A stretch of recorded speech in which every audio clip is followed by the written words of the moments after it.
Welcome to Industrial Shifts, exploring the revolution's global impact.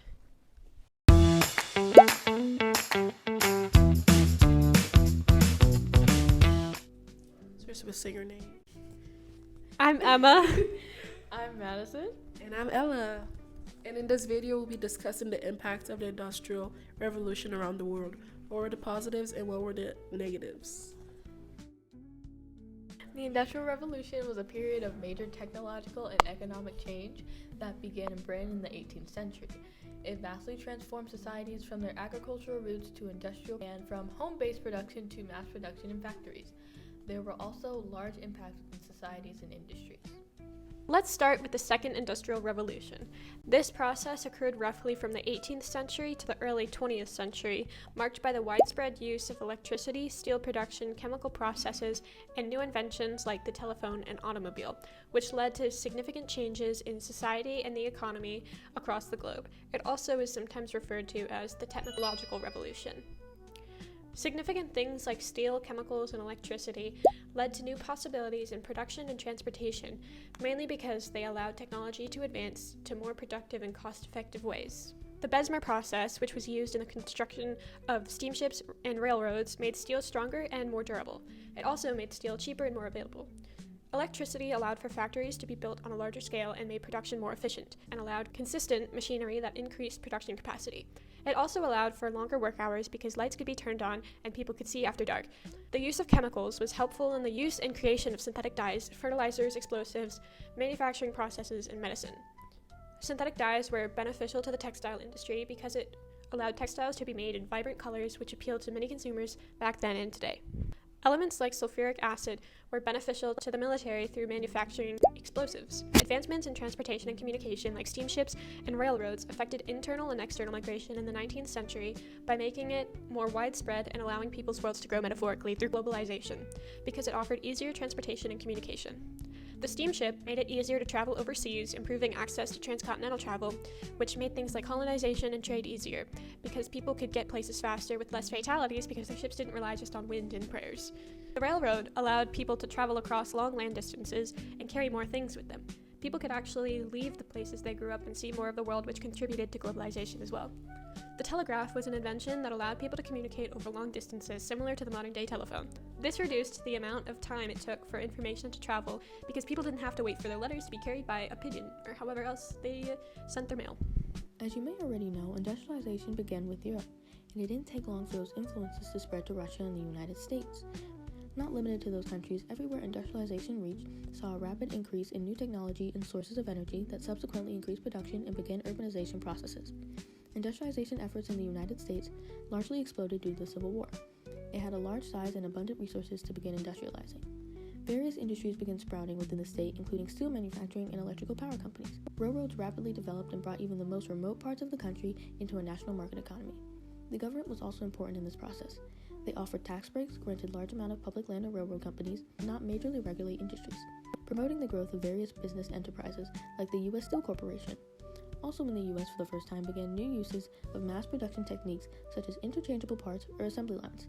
By the 20th century, the country had already become a significant global power, and American society grew more diverse than ever before, primarily due to the arrival of many immigrants and rural migrants that made industrialization possible in the first place. However, the process of industrialization came with various challenges for the U.S., most significantly poor conditions in jobs and labor disputes. Economic workers were often unemployed, and when they did have jobs, they were with low wages alongside poor working and living conditions. Industrialization in Russia, on the other hand, vastly contrasted with the processes in the United States. As an absolute monarchy that significantly controlled its society, Russia was unlike the prosperous democracy in which the U.S. flourished.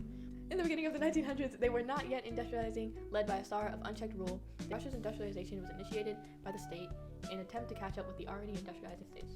Reforms from Alexander II and Sergei Witt promoted the industrialization process.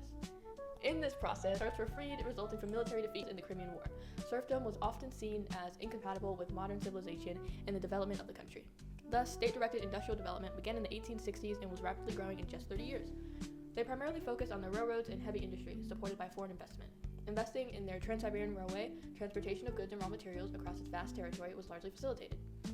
By 1900, the country was fourth in the world in steel production and was large in the coal, textile, and oil industries. Development in this time was so rapid that it was later named the Great Spurt. Put short, despite their differences in development, the United States and Russia were largely successful in their own unique ways. To industrialize, the United States used their natural resources, immigration, transportation infrastructure, government support, and technological advancements to industrialize, all while Russia industrialized through their Tsar-ruled government. Industrialization in Latin America, yay! Okay. It began with the shift toward export-driven economies, foreign investment, and technological innovations. In the 19th century, the process of industrialization developed from Latin America's newfound independence. And during the second half of the 19th century, they decided to become politically stronger. During this, they became more involved in the world economy due to industrialization in Western Europe and North America. There was rapid growth in Latin American exports to the industrializing states as their raw materials supported many growing industries. Efforts in industrialization are shown to be somewhat successful for Latin America as a whole. Investment from industrializing states such as Great Britain, France, the United States allowed Latin America to build railroads to transport goods quicker. Their economies flourished, as did the population, in an attempt to make their countries resemble Europe and the US.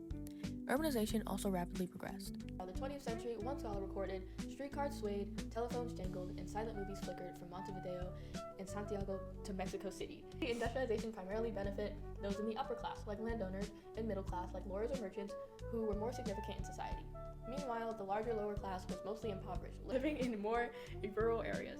Latin American industrialization, compared to other areas, was mostly unsuccessful. This is due to its limited industrial development due to dependency on foreign investment, as well as the social instability that emerged, though they did manage to urbanize and grow their economy. Reactions to the industrial age.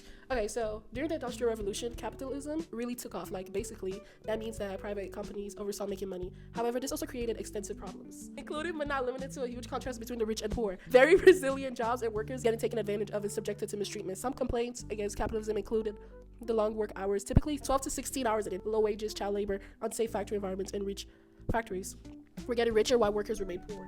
So in response to all that, inequality, socialism emerged. To put it briefly, socialism is an economic and political system in which production sites like factories and land are owned by the community or the state, rather than private individuals. The system aimed to be more evenly spread wealth and reduce social inequalities. People thought, why would a tiny group of rich people own everything when we, the worker, are the ones doing all the work? So basically, they were like, why do they own everything? Like big houses? They had nothing. So sad. Sad music. Yeah. Okay, so instead of allowing private ownership, socialists asserted that either the government or the whole community shall. Solutions offered by Marxists, followers and supporters of the theories of Karl Marx and Friedrich Engels, were that workers should unite to overthrow capitalism. They should create a classless society. The government should own factories, railroads, and resources, and everyone would get equal pay. Now we're going to be talking about the labor movement of the 19th century. Dun dun dun. Okay, so the labor movement of the 19th century mainly arose from the harsh conditions of the Industrial Revolution. Factories pushed workers to their limits with long hours, low wages, dangerous machinery, and extensive child labor. Accounts from workers, such as those who were saved, exposed the tough daily struggles they faced, working 12 to 16-hour shifts in unsafe environments, often with little chance for betterment. In response, workers formed unions and employed various tactics to advocate for their rights. Labor organizations became a key part of these efforts, pushing for better conditions and fair treatment. Moreover, the photos taken by Lois Hine really registered, seeing as the images, especially the ones of the kids working factories, highlight just how incredibly hard things were back then. In conclusion, these sources paint a clear picture of the labor movement. They show just how rough things were for workers and how they tried to make things better. That's really sad. Yeah, okay. Well, So that's comments. for now, there's still one more question, guys. Oh yeah, that's true, Sahara. Missing person. Can we? Oh my gosh, can we put like a picture of her like right here? Yeah. She's in New Orleans. How's the chicken over there? That was supposed to be very funny. We just don't. Anyway, speaking of the last question. Ways the Asian states reacted to European industrialization. Asian states reacted to European industrialization in primarily three ways: resistance, adaptation, and modernization efforts. There were different various reactions to European industrialization within Asian states, some successfully adapting and modernizing, while others faced significant challenges largely because of internal political struggles. Within their modernization efforts, Japan, for example, had actively embraced the Western industrial models. This was an effort to avoid being colonized. Unlike Japan, other Asian states like China originally resisted Western industrial models. This would lead to significant challenges, particularly unequal treaties and increased European influence in their regions, because of this very resistance to adapt to the new technological developments and trade practices. Though during the late Qing dynasty, some Asian countries, one being China, would attempt to modernize by adopting aspects of Western technology and military practices while continuing to maintain traditional political structures. Some Asian states would compete with European powers by encouraging the adoption of Western education systems and cultural practices. This was done as an effort to equip their populations with the necessary skills for a modern economy. This was often known as self-strengthening movements. One primary source was the writings of Liang Qichao, who was a prominent Chinese intellectual who advocated for the modernization and reform in China. His writings and documents support his avocations in some regard. They would provide insight into the intellectual debate regarding westernization. These unequal treaties would derive from Asian countries' inability to resist European political power, leading to them being forced into colonial relations that often benefited the European powers. One more primary source was the Treaty of Nanjing. This treaty was signed after the First Opium War and demonstrated the unequal trade concessions forced upon China by Britain. During the 20th century, the resistance to European colonialism would lead to the rise of nationalist movements across the Asian countries. One primary source within Japan was the Meiji Constitution, which was a document that outlined the new political structures established in Japan, showcasing their commitment to Western-style government. The Ottoman Empire responded to European industrialism similarly to Asian states like both Japan and China. So the Ottomans attempted to modernize and westernize their empire and focus on legal reforms to make people equal under the law. The Ottomans would adopt these reforms to modernize their government, military, and economy. Like the Meiji period in Asia around this time, modernization and westernization of the Ottoman Empire would be known as the Tanzimat reforms, and it would last for 40 years beginning in 1839. An Ottoman reformer named Mustafa Reşad Pasha was an architect of the Tanzimat reforms. He wrote reports and letters that reflected the Ottomans' response to European industrialization. The Gulhan Edict, which proclaimed significant reforms in governance, taxation, military conscription, and legal equality. And the Imperial Reform Edict, which declared reaffirmed commitments to legal and administrative modernization. I'm done here. Well, this was about, I'm that done. last part. I know where you're going. This was about the global impact of the industrialization and how it was effective for labor and in different regions across the world, and the second industrial revolution and its technological advancements. Yeah. Thank you for watching. Like and subscribe. Hope you liked our podcast. Make sure to like and subscribe. And please, There will be no videos. there will be no further comments. There's violence in the studio.